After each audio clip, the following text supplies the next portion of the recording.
Cuán firme cimiento se ha dado a la fe de Dios en su eterna palabra de amor. A partir de este momento le presentamos A través de la Biblia, un estudio libro por libro de toda la Biblia. Fueron diseñados por el Dr. J. Vernon McGee, destacado maestro y expositor de la Biblia. Cuán firme cimiento la palabra de Dios. ¿Qué tal mi amiga? ¿Qué tal mi amigo? Es un gusto saludarles otra vez y estar con ustedes donde se encuentran ahora. Quién sabe dónde, ¿verdad? En centros de salud, centros de reclusión, en fin, en lugares inhóspitos, en la selva, en la ciudad, en lugares pequeños o lugares grandes, en fin, donde usted se encuentre ahora. Damos gracias a Dios de poder estar con usted y brindarle nuestro apoyo a través de los estudios de la Biblia que estamos encarando ahora mismo en estos días en la carta de San Pablo a los Colosenses. Hoy seguiremos en esta nueva jornada de estudio bíblico en el capítulo 1 de la carta de San Pablo a los Colosenses, versos 18 hasta el 23. Daremos un paso más en el estudio de esta bella, instructiva y edificante carta del apóstol San Pablo. Antes de darle paso a Samuel Montoya, que nos traerá la lectura del estudio bíblico preparado por Vernon McGee, quiero compartir con ustedes algo de nuestra correspondencia, recordándoles que si ustedes desean las notas y bosquejos, pueden pedirlas y se las enviaremos gratuitamente a la dirección que usted nos indique. Ponga claramente su nombre, dirección, en qué emisora nos escucha y qué impresión le causa a su vida, a la de su familia, el estudio bíblico que estamos teniendo. Escriba a la dirección que damos al finalizar el programa de hoy, ¿de acuerdo? Si tiene acceso a Internet, escriba un correo electrónico a la siguiente dirección: atv@transmundial.org. Y ahora, algo de nuestra correspondencia. Elegimos algunas, no podemos colocarlas a todas.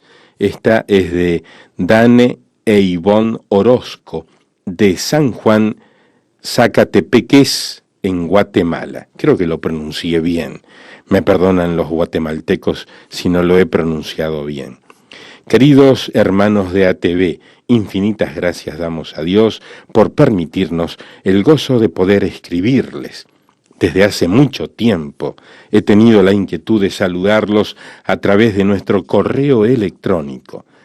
Les escuchamos a diario con mi esposa. El programa cuando vamos en nuestro vehículo hacia nuestros trabajos, sintonizamos la emisora Radio Cultural TGN de Guatemala. Somos una pareja de jóvenes y estamos recién casados. Apenas comenzamos nuestra vida matrimonial hace 1 año y 8 meses. Y en realidad es de bastante gozo irlos escuchando en el auto, en el carro, porque en las inmensas colas de tráfico que se hace en nuestra ciudad nos alcanza justo el tiempo para escuchar el estudio y vamos deleitándonos con mi esposa. En realidad tenemos aproximadamente unos 9 meses de escuchar el programa y viene siendo de mucha bendición y amplio conocimiento a nuestras vidas. Quiero solicitarles si me pudieran enviar los bosquejos y las notas para comprender algunas cositas extras que por estar poniendo atención a los semáforos y con la bulla de las bocinas a veces no se escucha con todo el volumen del radio y se nos pasan por alto ponerles toda la atención para que podamos aprender. Por favor, envíenme las notas y bosquejos para que podamos profundizar un poco más. Queremos felicitar a Lemuel por su labor de interceder por las personas en los saludos de las cartas. Sinceramente, eso ministra nuestras vidas y alegra los corazones de todos los oyentes. Oramos cada día por usted y por su familia, así como por todo el equipo de trabajo de este programa. Gracias por permitirnos enviarle información sobre nosotros y esperamos seguir escuchando con ansias el programa. Así que ahora mismo este matrimonio joven, Dani e Ivonne Orozco de Guatemala, están escuchando el programa en su carro, en su coche. Vamos a orar entonces al Señor. Pedimos, oh Dios, que tú bendigas a este matrimonio, Dani e Ivonne Orozco, en Guatemala. Úneles entrañablemente, que nada los separe, bendice sus vidas. Y ahora, mientras están escuchando este programa a través de la Biblia, sus vidas sean edificadas, así como la vida de todos los que ahora participamos de este momento especial del estudio de tu palabra. Trae la alegría y el gozo que representa abrir tu palabra. En el nombre de Jesús. Amén. Hoy, amigo oyente, nos encontramos en una sección del primer capítulo de esta epístola a los Colosenses, en la cual estamos tratando con la persona del Señor Jesucristo. Y al comienzo, en el versículo 15, vimos que hay 9 cosas que identifican al Señor Jesucristo y que éstas le hacen a Él diferente, superior y único. No vamos a volver a mencionar estas cosas porque ya estamos al final de la lista. Y hoy vamos a comenzar nuestro estudio en la primera parte del versículo 18, donde finalizamos con esta lista y dice, «Y Él es la cabeza del cuerpo, que es la iglesia». Y esa es la clave, creemos, para la epístola a los Colosenses. Y permítanos decirle por qué. En la epístola a los Efesios, que es una epístola compañera a esta epístola a los Colosenses, tenemos que el énfasis se pone en el hecho de que la iglesia es el cuerpo de Cristo aquí en este mundo, y el énfasis se le da al cuerpo. Pues bien, aquí en la epístola a los Colosenses, el énfasis se le da a la cabeza del cuerpo, y esa cabeza es la persona de Jesucristo. Él es la cabeza de este cuerpo, y eso, según creemos, es una declaración importante que nosotros debemos notar. Si usted regresa a la epístola a los Efesios, puede encontrar allá en el capítulo 1, versículo 22, lo siguiente. «Y sometió todas las cosas bajo sus pies, y lo dio por cabeza sobre todas las cosas a la iglesia». Así que nos damos cuenta que estas dos epístolas van juntas. Y en la epístola a los Filipenses, que va junto con estas otras, en lo que llamamos las epístolas del cautiverio, vemos a la iglesia con pies que camina a través de este mundo. Y la experiencia de la iglesia, la experiencia del creyente, es decir, lo que el creyente debe experimentar. Ahora bien, al avanzar en este versículo 18, vemos que Cristo es también el primogénito de entre los muertos. Leemos, «Él que es el principio, el primogénito de entre los muertos». Es decir que Él es el único que ha regresado con un cuerpo glorificado de la tumba. Él es el primogénito de los que duermen y en base a su resurrección, nuestros seres amados que han muerto en Cristo, y nosotros también, si el Señor no viene durante nuestra vida, entonces nosotros también seremos resucitados algún día como Él es. El pensamiento que el apóstol Juan nos da en su primera epístola, capítulo 3, versículo 2, es el siguiente. «Aún no se ha manifestado lo que hemos de ser, pero sabemos que cuando Él se manifieste, seremos semejantes a Él». Y luego tenemos esta declaración aquí, que es la octava declaración que encontramos al final del versículo 18, y que nos dice, «Para que en todo tenga la preeminencia». Y esta es una declaración realmente maravillosa. En realidad, uno no puede pensar en algo más maravilloso que esto. Ahora leamos completo el versículo 18, que dice, «Y Él es la cabeza del cuerpo, que es la iglesia, Él que es el principio, el primogénito de entre los muertos, para que en todo tenga la preeminencia». En realidad, uno no puede pensar en algo más maravilloso que esto. «Y Él es la cabeza del cuerpo, que es la iglesia, Él que es el principio, el primogénito de los muertos, para que en todo tenga la preeminencia». La voluntad de Cristo debe prevalecer a través de toda la creación de Dios. Esa era la intención de Dios. Aun a pesar de la rebeldía del hombre aquí en la tierra, Dios dice, «Pero yo he puesto mi rey sobre Sión, mi santo monte». Dios está avanzando en el día de hoy sin dudar, sin desviarse, sin comprometerse hacia un objetivo. Y es el poner a Jesús sobre el trono de este pequeño mundo en el cual usted y yo vivimos y que está en rebelión contra Dios. Ese es el objetivo de Dios en cuanto a esto en particular. Ahora en el versículo 19 leemos, por cuanto agradó al Padre que en él habitase toda plenitud. Y aquí tenemos una de las palabras importantes de esta epístola. En la epístola a los Filipenses encontramos que la palabra importante era kenosis, en el idioma griego, que quiere decir vaciar, o sea que él se vació a sí mismo. Pero él no se vació a sí mismo, sino que puso a un lado su prerrogativa de la deidad y su gloria. Pero él era Dios cuando vino a este mundo, y en él habita toda plenitud. La palabra en griego es pleroma, que significa plenitud, totalidad, lo que quiere decir que en él habita toda la plenitud de Dios.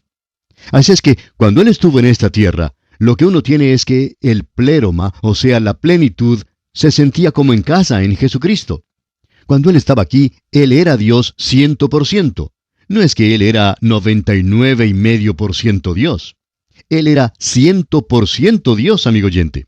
Y esa pequeña criatura que estaba descansando hace más de 2000 años en el seno de la Virgen María, y que parecía tan desamparado, él podía haber dicho una sola palabra que destruiría completamente este universo. Él es tan hombre como el mismo hombre, y él es tan Dios como el mismo Dios. Eso es lo que él es. Y de eso es que nosotros estamos hablando. Él es diferente aquí. Vimos en el versículo 15 su relación con el Padre. Luego vimos su relación con la creación. Y luego su relación con la iglesia en los versículos 18 y 19. Y comenzando con el versículo 20 al 23, vemos su relación con la cruz. Y aquí tenemos el propósito de la obra de Cristo por los pecadores. Observemos esto porque aquí tenemos las cosas que Él ha hecho con nosotros. Leamos el versículo 20. Y por medio de Él, reconciliar consigo todas las cosas, así las que están en la tierra como las que están en los cielos, haciendo la paz mediante la sangre de su cruz. Este versículo, amigo oyente, es muy importante. Y quisiéramos que usted note esto porque aquí tenemos ciertas cosas las cuales queremos estudiar. Haciendo la paz mediante la sangre de su cruz, dice aquí. Eso quiere decir que Él está pagando la culpa de su pecado y el mío sobre la cruz, y que Él ha hecho la paz entre Dios y el pecador. Así es que Dios no se acerca al hombre acusándolo y diciéndole, mira amigo, yo estoy contra ti. Tú te has estado rebelando contra mí. Tú eres un pecador y voy a tener que castigarte. No, amigo oyente, Dios le está diciendo al pecador perdido en el día de hoy, a usted y a mí, nos dice, yo he cumplido con el castigo, ya he pagado ese castigo y te estoy diciendo que hoy tú puedes venir a mí y que cuando tú vienes a mí encontrarás paz. Ya se ha hecho la paz. Eso es lo que el apóstol Pablo quería decir allá en el capítulo 5, versículo 1 de su epístola a los Romanos, cuando dice, justificados pues por la fe, tenemos paz para con Dios por medio de nuestro Señor Jesucristo. Y usted tiene que haber notado que la paz que aquí se ha logrado fue a través de la sangre de su cruz. Esta es una declaración muy interesante. Y usted puede notar que el apóstol Pablo pone juntos el perdón de los pecados con la sangre de la cruz. Usted se puede dar cuenta, amigo oyente, que Dios hoy no es un vecino desagradable que nos está esperando a la vuelta de la esquina para saltar sobre nosotros y encontrar alguna falta en nosotros. Dios tiene su mano extendida y está diciéndole al pecador, ven y te daré redención y descanso. Por eso decimos que lo que Él dice aquí es algo muy importante. Haciendo la paz mediante la sangre de su cruz. Como usted puede ver, cuando Dios perdona, amigo oyente, siempre lo hace porque el castigo ya ha sido pagado. Él nunca perdona sino hasta cuando se haya pagado el castigo. Ya ha sido pagado el castigo por su pecado, amigo oyente. Por tanto, Dios le puede perdonar. Y ahora podemos leer, y por medio de Él, reconciliar consigo todas las cosas. Ahora observemos esa palabra, reconciliación. La reconciliación es hacia el hombre. La redención es hacia Dios. Es decir que lo que Dios está diciendo al pecador en el día de hoy es lo que dijo el apóstol Pablo en su segunda carta a los Corintios, capítulo 5, versículos 18 al 20. Y todo esto proviene de Dios, quien nos reconcilió consigo mismo por Cristo y nos dio el ministerio de la reconciliación, que Dios estaba en Cristo reconciliando consigo al mundo, no tomándoles en cuenta a los hombres sus pecados, y nos encargó a nosotros la palabra de la reconciliación. Así que somos embajadores en nombre de Cristo, como si Dios rogase por medio de nosotros. Os rogamos en nombre de Cristo, reconciliaos con Dios. Eso es exactamente lo que Dios le está diciendo al hombre del día de hoy. Dios dice, yo estoy reconciliado con ustedes. ¿Quieren ustedes reconciliarse conmigo? Eso es lo que dice aquí. Hay muchas personas que dicen que uno tiene que hacer algo para ganarse a Dios. Amigo oyente, Dios está tratando de ganarlo a usted para el reino de los cielos. Y tal parece que el zapato está al revés, en el otro pie. Dios le está pidiendo al hombre que se reconcilie. Pues Él, es decir, Dios, ya está reconciliado. Tenemos ahora aquí una declaración que ha causado que algunas personas tengan la impresión equivocada de que todos van a ser salvos, porque aquí dice, y por medio de Él, reconciliar consigo todas las cosas. Y habla mucho de eso. No sé por qué la gente no presta un poco más de atención a la gramática en este versículo. Aquí se habla de reconciliar consigo todas las cosas. Bien, entonces, ¿cuáles son todas esas cosas? Bueno, eso está en realidad limitado a todas las cosas que tienen que ser reconciliadas, que están señaladas para reconciliación. Creemos que sería bueno mencionar un versículo que nos pueda aclarar este punto y que se encuentra allá en la epístola a los Filipenses, capítulo 3, versículo 8, donde leemos, «Y ciertamente, aún estimo todas las cosas como pérdida por la excelencia del conocimiento de Cristo Jesús, mi Señor, por amor del cual lo he perdido todo y lo tengo por basura, para ganar a Cristo». Escuche lo que Pablo está diciendo aquí. Nos dice, estimo todas las cosas como pérdida. Ahora, ¿cuáles son todas esas cosas? ¿Quiere decir acaso todas las cosas en este mundo? No, amigo oyente. Estimo todas las cosas que él tenía que perder. Y él ya había mencionado las cosas positivas que él tenía en su vida, como la vida religiosa que él había tenido. Él ya había mencionado todo esto. Y esas son todas esas cosas a las que él se refiere. Pablo no podía perder algo que no tenía. Por tanto, eran aquellas cosas que él podía perder. Pues bien, volviendo ahora a nuestro texto, ¿cuáles entonces son todas esas cosas? Son todas las cosas que él había señalado para ser reconciliadas. Ahora él dice aquí, y él limita eso, así las que están en la tierra como las que están en los cielos. Bueno, esta es otra declaración que nos llama mucho la atención. Le vamos a decir por qué. Porque aquí tenemos algo que es muy interesante. Él no dice las cosas que están debajo de la tierra. Hace unos momentos mencionamos la porción de la epístola a los Efesios, capítulo 1, versículo 22, donde dice que Dios sometió todas las cosas bajo sus pies. Dios le había puesto a él, a Cristo, como la cabeza sobre todas las cosas en la iglesia. Ahora, ¿cuáles son todas las cosas que serán? Bueno, allá en la epístola a los Filipenses, capítulo 2, versículo 10, dice que en el nombre de Jesús se doble toda rodilla de los que están en los cielos y en la tierra y debajo de la tierra. Bien, todo reconocerá el señorío de Jesucristo, pero eso no quiere decir que ellas van a ser reconciliadas, porque él aquí en Colosenses capítulo 1 versículo 20 menciona simplemente las cosas que están en la tierra como las que están en los cielos. No se menciona aquí las cosas debajo de la tierra.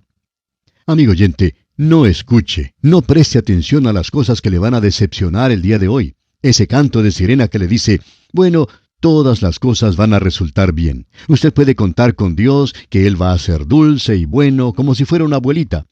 Y no queremos ser irrespetuosos aquí, amigo oyente, pero dicen que Él va a ser bueno y dulce con todos y que uno puede contar con eso. Amigo oyente, no ponga su confianza en eso, porque las cosas que van a ser reconciliadas son las cosas que están en el cielo y en la tierra, no debajo de la tierra. Las cosas debajo de la tierra van a tener que inclinarse ante Él, no van a ser reconciliadas con Él. Este es el lugar y esta es la vida donde nosotros debemos ser reconciliados con Dios. Como bien podemos darnos cuenta, este es un versículo tremendo. Ahora en el versículo 21, en este capítulo 1 de la epístola a los Colosenses, leemos, «Y a vosotros también, que erais en otro tiempo extraños y enemigos en vuestra mente, haciendo malas obras, ahora os ha reconciliado». Dios no espera hasta que nosotros prometamos lavarnos bien la cara, ponernos nuestra ropa dominguera e ir a la escuela dominical antes de haber decidido hacer eso. Lo hizo cuando usted y yo, amigo oyente, aún estábamos en rebelión contra Él y haciendo obras malas. Entonces fue cuando nos reconcilió a sí mismo. Nadie puede decir hoy, yo estoy perdido porque Dios no ha hecho una provisión adecuada para mí. Usted está perdido, amigo oyente, porque usted quiere perderse. Usted está perdido porque usted está en rebelión contra Dios. Luego el apóstol Pablo menciona algo aquí que es muy interesante y que nosotros queremos enfatizar. Leamos otra vez este versículo 21. Y a vosotros también, que erais en otro tiempo extraños y enemigos en vuestra mente, haciendo malas obras, ahora os ha reconciliado. Esta frase aquí de enemigos en vuestra mente nos recuerda que existe una separación mental de Dios, así como también una separación moral. Hay muchas personas que opinan que uno está perdido porque uno salió y se emborrachó. Amigo oyente, esa no es la razón por la cual una persona está perdida. Usted está perdido porque su mente está separada de Dios hoy. Esa es la razón por la cual uno está perdido. Y eso, creemos nosotros, nos explica ese feroz antagonismo contra Dios de parte de aquellos llamados intelectuales. Existe un odio tremendo contra Dios, y esto es algo que uno no se da cuenta sino hasta cuando se predica el Evangelio a ciertos grupos. Cuando usted predica el Evangelio a cierta clase de gente, puede observar en sus ojos el odio tremendo que ellos tienen contra el Señor Jesucristo y contra lo maravilloso que Él es, y lo que hace para salvarlos. Es una separación que existe en la mente y en el corazón del hombre el día de hoy. Siguiendo ahora adelante, podemos notar lo que dice aquí el versículo 22. Leamos. En su cuerpo de carne, por medio de la muerte, para presentaros santos y sin mancha e irreprensibles delante de Él. Ahora, en su cuerpo de carne, creemos que es una declaración específica que Cristo sufrió no simplemente en apariencia, sino que sufrió en un cuerpo verdadero, porque esa era una de las herejías del gnosticismo de aquel día. Prestemos atención a lo que aquí se dice acerca de ser sin mancha. Este era uno de los requisitos para un animal que iba a ser sacrificado. Y Él es capaz de presentarnos sin mancha. ¿Por qué? ¿Porque lo somos? No, amigo oyente, sino porque Él ocupó nuestro lugar. Usted y yo no podemos presentar perfección ante Dios, y Dios no puede aceptar nada que no sea perfecto. Por tanto, Él no puede salvarnos por nuestras obras o por nuestro carácter. Simplemente no podemos alcanzar esa perfección. Luego tenemos esa palabra irreprensibles. Y eso significa que no se nos puede acusar, no se nos puede culpar de nada. Es decir, que Dios es quien justifica. Y si Dios es quien justifica, entonces, ¿quién nos va a acusar? Él es el que nos ha limpiado. Y cuán maravilloso es esto, amigo oyente. Luego en la primera parte del versículo 23 se nos dice, si en verdad permanecéis fundados y firmes en la fe. Este no es una cláusula condicional que se encuentra aquí y que se basa en el futuro. Él no está hablando de eso. Ese es el sí que hemos visto antes y que el apóstol Pablo acostumbra usar. Este es el sí de un argumento. Esto no es algo que será si alguna otra cosa es, sino que es el sí de un argumento, y este sí del argumento, creemos, debe ser mirado de la siguiente manera, que no tiene referencia al futuro. No es algo que será si alguna otra cosa es, sino que es algo que fue si alguna otra cosa es. Es decir, si usted hoy es un hijo de Dios, y eso es lo que Él quiere señalar aquí. Si usted es un hijo de Dios, va a continuar en la fe, permanecerá fundado y firme. Y como dice el versículo 23 a continuación, y sin moveros de la esperanza del Evangelio que habéis oído. Usted no será movido si usted es un hijo de Dios en este instante. Y Pablo continúa en la parte final de este mismo versículo 23, que habéis oído, el cual se predica en toda la creación que está debajo del cielo, del cual yo, Pablo, fui hecho ministro. A Pablo siempre le gusta mirar hacia el pasado y destacar este glorioso privilegio que él tenía de ser un ministro de Jesucristo.